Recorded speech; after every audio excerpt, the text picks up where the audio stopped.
The Chargers are now 7-7 after coming off a pretty devastating loss to the Kansas City Chiefs last Saturday night.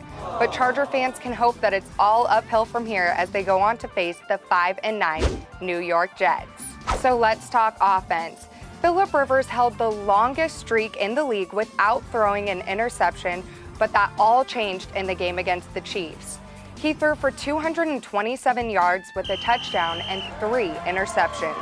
This is unlike the Rivers we've seen in the past 4 games.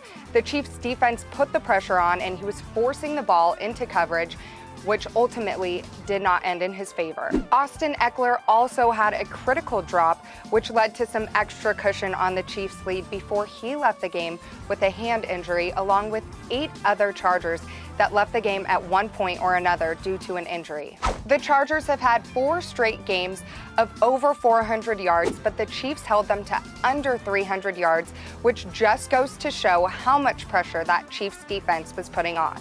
I've said it and I'll say it again, but you can never underestimate the pride of an NFL player.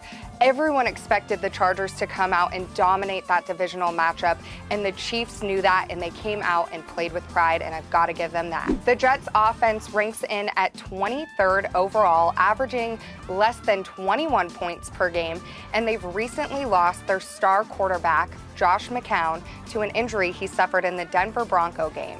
Bryce Petty stepped up in his place just to complete 19 of 39 passes for 179 yards with a touchdown and 2 interceptions. His biggest help will be Austin Seferian-Jenkins, who has had 46 receptions and is a huge red zone target. Now let's talk some defense.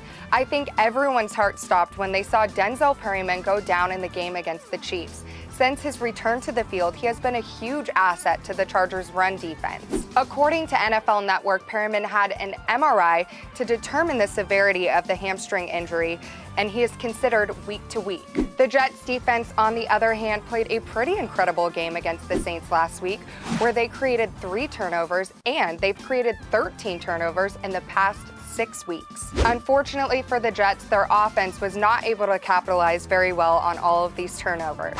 The Chargers are banged up and coming off one of the most critical losses of the season, but the Jets are dealing with some losses and injuries of their own. I don't think last week's loss was a very appropriate representation of how hard the Chargers have been working in the past couple of weeks, and we have to give Anthony Lynn some credit for being able to take these guys from an 0-4 start to getting that great comeback. While Charger fans can hope that these Bolts show up focused and ready to take the W. Go Bolts! Be sure to follow me on Twitter and Instagram at ChargersFGSN.